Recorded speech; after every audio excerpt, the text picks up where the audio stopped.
Hello guys, পারুল ও রায়ানের জন্য ফুলসজ্জার romantic মুহূর্তের ব্যবস্থা করে দিল জজ। হ্যাঁ বন্ধুরা, এমনই আজকে পরিণীতা সিরিয়ালে ঘটতে চলেছে।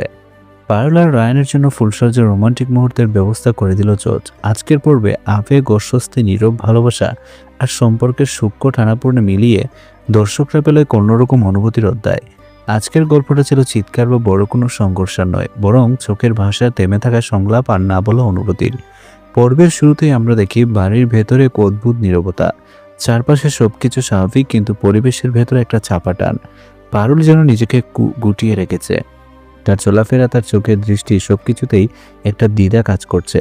অন্যদিকে রায়ান বাইরে থেকে স্বাভাবিক থাকার চেষ্টা করলেও ভেতরে ভেতরে সে স্পষ্ট অস্থির। এই অংশটায় পরিচালনার একটা বিশেষ দিক চোখে পড়ে। সংলাপ কম, কিন্তু ক্যামেরা ল্যাঙ্গুয়েজ অনেক বেশি কথা বলে। পারুল ও রায়ানের একই ফ্রেমে থাকা অথচ মানসিক দূরত্ব দর্শক খুব পরিষ্কারভাবে অনুভব করতে পারে। এটাই এই ধারাবাহিকের শক্তি। বড় নাটকীয়তা বদলে আবেগের সূক্ষ্ম প্রকাশ। এরপর গল্পে আসে সেই গুরুত্বপূর্ণ মোড়, জজের প্রবেশ। তার উপস্থিতি মানেই সাধারণত ধীরতা, নিয়ন্ত্রণ এবং সিদ্ধান্তের ভার। কিন্তু আজকের পর্বে তাকে দেখা গেল কিছুটা আলাদা। পরিস্থিতি বোঝার ক্ষেত্রে তিনি ছিলেন আশ্চর্য রকম শান্ত, পর্যবেক্ষণ এবং মানবিক। জজের কথোপকথনের দৃশ্যটি ছিল পুরো পর্বের অন্যতম শক্তিশালী অংশ। তিনি সরাসরি কাউকে দোষারোপ করেন না, বরং সম্পর্কের জটিল বাস্তবতা নিয়ে কথা বলেন। তিনি বুঝাতে চান দাম্পত্য কেবল সামাজিক স্বীকৃতি নয়, মানসিক স্বস্তি এবং বিশ্বাসের জায়গা। এই সংলাপগুলো গল্পকে শুধু এগিয়ে নেয় না, দর্শকের মনেও একটা ভাবনার জায়গা তৈরি করে। এখানে পারুলের প্রতিক্রিয়া ছিল বিশেষভাবে গুরুত্বপূর্ণ। তার চোখে ছিল বিস্ময়, লজ্জা, আবার কোথাও যেন স্বস্তিও, যেন কি প্রথমবার তার না বলা কষ্টটা বুঝতে পারছে।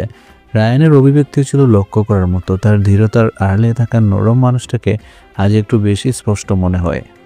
পর্বের মাঝামাঝি অংশে ধীরে ধীরে তৈরি হয় আবেগঘন আবহ। বাড়ির সাজসজ্জা, আলো, চারপাশের চরিত্রদের আচরণ, সবকিছুতে একটা ইঙ্গিত। কিন্তু এখানে বাড়তি নাটকীয়তা নেই, বরং একটা নরম ধীর গতির আবেগ, যা পুরো দৃশ্যটাকে অনেক বেশি বাস্তব করে তোলে। ফুলসজ্জার প্রস্তুতির দৃশ্যগুলোতে সিরিয়ালের ভিজুয়াল টোন ছিল অত্যন্ত কোমল। উজ্জ্বলতা নয়, বরং উষ্ণতা। পারুলের ধীর পায়ে এগিয়ে আসা, রায়ানের সংযত আচরণ, দর্শক খুব সহজে বুঝতে পারে এটি কেবল একটি রোমান্টিক মুহূর্ত নয়, বরং সম্পর্কের পুনর্গঠনের এক সূক্ষ্ম ধাপ। সবচেয়ে উল্লেখযোগ্য দিক ছিল দুজনের নীরবতা। অনেক সময় সংলাপের চেয়ে নীরবতা বেশি শক্তিশালী হয়। আজকের পর্ব সেই উদাহরণ। পারুলের চোখে লজ্জা, দ্বিধা, আবার ভরসার ইঙ্গিত। রায়ানের ভেতরে দৃঢ়তা থাকলেও তার কণ্ঠে ছিল অদ্ভুত কোমলতা। এই অংশে চরিত্র বিকাশ খুব সূক্ষ্মভাবে দেখানো হয়েছে। রায়ানকে আমরা আগেও ধীর, কখনো কঠিন সিদ্ধান্ত নিতে দেখেছি, কিন্তু আজ তার মধ্যে ছিল যত্নশীলতা। সে তাড়াহুড়ো করে না, চাপ তৈরি করে না, বরং পরিস্থিতিটিকে অনুভব করে এগোয়। পারুলের দিক থেকেও একই রকম পরিবর্তন দেখা যায়। সে আর আগের মতো অস্বস্তিতে আটকে নেই। দ্বিধা আছে, কিন্তু তার মধ্যে একটা গ্রহণযোগ্যতা কাজ করছে, যেন ধীরে ধীরে মানসিক দূরত্বটা কমছে। এই দৃশ্যগুলোতে অতিরিক্ত আবেগ বা নাটকীয় সংলাপ না থাকা সত্ত্বেও দর্শক কানেক্ট করতে পারে, কারণ মুহূর্তগুলোকে জোর করে বড় করা হয়নি। সম্পর্কের বাস্তব দ্বিধা, অস্বস্তি, ধীরে ধীরে কাছাকাছি আসা, সবকিছু ছিল স্বাভাবিক গতিতে। পর্বের শেষ ভাগে আবার গল্পে এসে সূক্ষ্ম অস্থির ইঙ্গিত। চারপাশে কিছু দৃষ্টি, কিছু অসমাপ্ত প্রতিক্রিয়া, কিছু থেমে থাকা অভিব্যক্তি ও ইঙ্গিত দিয়ে সবকিছু পুরোপুরি মসৃণ নয়। সামনে হয়তো নতুন টানাপোড়েন অপেক্ষা করছে। এটাই ধারাবাহিকটির গল্প বলার কৌশল। এটি একটি নরম আবেগঘন মুহূর্তের মধ্যে ভবিষ্যৎ দ্বন্দ্বের বীজ রাখা, ফলে দর্শকদের কৌতূহল বজায় থাকে। আজকের পর্বে আরেকটি শক্তিশালী দিক ছিল আবেগের ভারসাম্য। রোমান্স ছিল, কিন্তু তা কখনোই অতিরঞ্জিত নয়। নাটকীয়তা ছিল, কিন্তু তার চিৎকারে নয়, অনুভূতিতে। সংলাপ ছিল, কিন্তু তার চেয়েও বেশি ছিল অভিব্যক্তির ভাষা। জজের চরিত্রে আজকের পর্বে গল্পের নৈতিক ভারসাম্য তৈরি করেছে। তার সিদ্ধান্ত কেবল কাহিনীর মোড় ঘোরায়নি, বরং সম্পর্কের মানসিক দিকটাকে সামনে এনেছে।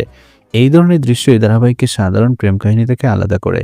পারুল ও রায়ানের রসায়ন ছিল সংযত কিন্তু গভীর। তাদের মাঝে থাকা অস্বস্তি ধীরে ধীরে তৈরি হওয়া স্বস্তি এবং নীরব বোঝাপড়া, সব মিলিয়ে মুহূর্তগুলো দর্শকের মনে দাগ কাটে। সামগ্রিকভাবে আজকের এপিসোড ছিল আবেগের। বড় কোনো বিস্ফোরণ নয়, বড় কোনো নাটকীয় চমক নয়, বড় সম্পর্কের ভেতরে সূক্ষ্ম অনুভূতির। এই ধরনের পর্বই দীর্ঘমেয়াদ চরিত্রকে বিশ্বাসযোগ্য করে তোলে। আগামী পর্বে গল্প কোন দিকে যাবে? সম্পর্ক কি আরো গভীর হবে, নাকি নতুন কোনো ভুল বোঝাবুঝি আবার দূরত্ব তৈরি করবে? সেই প্রশ্নটিকে শেষ হলো আজকের অধ্যায়।